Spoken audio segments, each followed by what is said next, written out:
Hey guys, ताज़ा खबरों के लिए लाल बटन दबाकर सब्सक्राइब करें और तुरंत खबर पाने के लिए घंटी के बटन को दबाएं।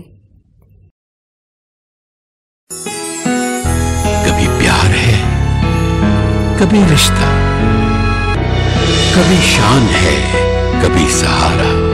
हम जानते हैं गहनों की अहमियत, इसलिए हम देते हैं शुद्धता की गारंटी, सही दाम और अटूट विश्वास। रतनलाल सी बाफना ज्वेलर्स, भारतवर्ष का स्वर्ण तीर्थ।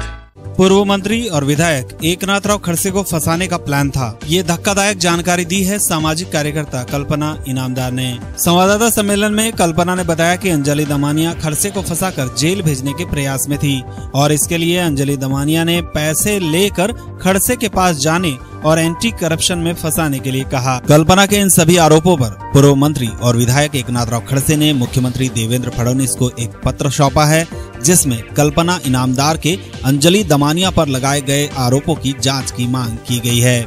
इस संबंध में फोन पर बातचीत में ज्यादा जानकारी दी है विधायक एकनाथराव खड़से ने। खड़से साहब नमस्कार। नमस्कार।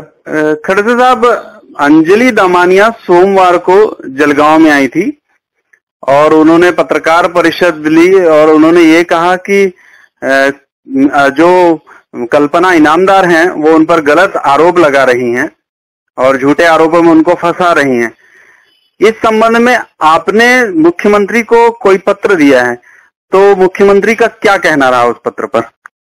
कल्पना इनामदार ने जो स्टेटमेंट किया था कि अंजलि दमानिया ने 3.5 घंटा मुझे घर पे बुलाकर खड़से साहब को फंसाना है, हमको उनके टेबल पे पैसा जाके रखो, हम एंटी करप्शन को बुलाएंगे, उनके ऊपर कार्रवाई करेंगे, ऐसा स्टेटमेंट उन्होंने किया है जी। और ये बहुत गंभीर बात है कि खड़से को फंसाने के लिए कोई षड्यंत्र रचाया गया है क्या जी? कौन इसके पीछे है, किसने ये किया है, इसकी पूरी छानबीन होना चाहिए, इंक्वायरी होना चाहिए।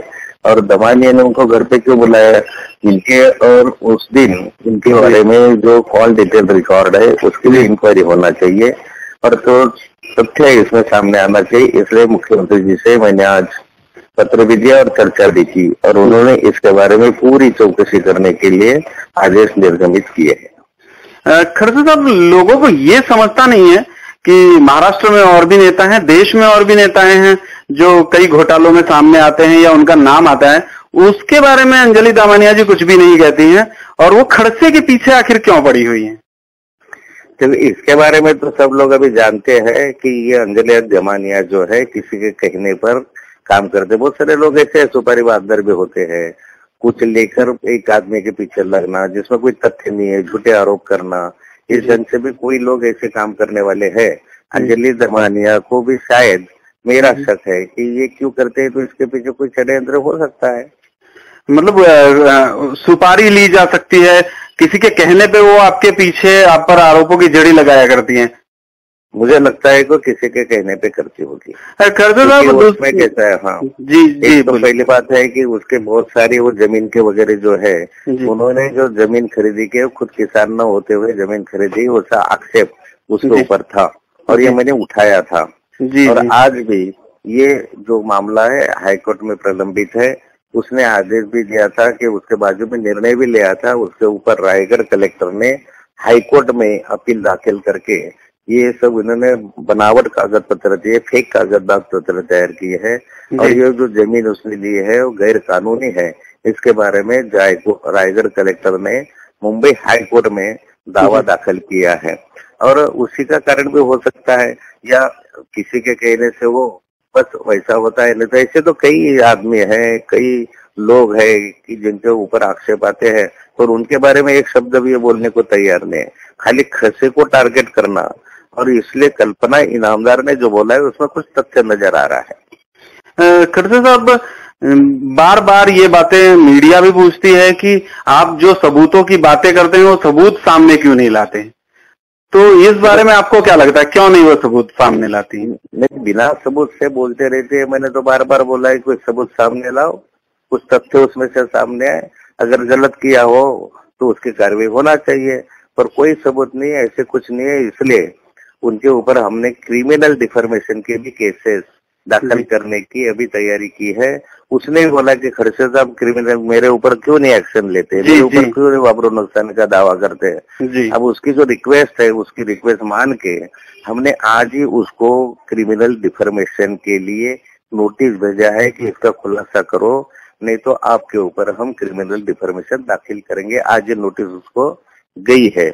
दूसरी बात यह है कि 22 जगह हमारे जो कार्यकर्ता है पार्टी के, उन्होंने 22 जगह इसके ऊपर क्रिमिनल डिफर्मेशन दाखिल किया है जी, और उसकी सभी जगह तारीखें चल रही है जी। और जहाँ रावेर का सवाल जहाँ तक आया जी, तो रावेर में वो बार बार आई नहीं, कोर्ट के तारीख पे हाजिर नहीं हुई। उनको हुआ है कैंसर, ब्रेस्ट कैंसर है करके उन्होंने एफिडेविट करके दिया है कि भाई मुझे कैंसर हुआ इसलिए मैं नहीं आ सकती।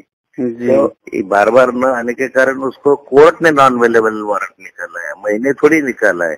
ये मेरी कोई उसमें पार्टी नहीं, फिर भी उसने गलत ढंग से मेरा नाम उसमें लिया है और उसके लिए अलग उसके ऊपर भी एक केस दाखिल करने का मैं लीगल एडवाइस ले रहा हूँ। खड़से साहब, कल्पना इनामदार के मामले में मुख्यमंत्री ने आदेश जारी कर दिया है या अभी सिर्फ आपने लेटर दिया है? नहीं, मैंने लेटर दिया, उसके ऊपर उन्होंने लिख दिया इंक्वायरी करो करके। इंडिया आप तक न्यूज से बात करने के लिए आपका बहुत बहुत शुक्रिया। Thank you. हे गाइस, ताज़ा खबरों के लिए लाल बटन दबाकर सब्सक्राइब करें और तुरंत खबर पाने के लिए घंटी के बटन को दबाएं।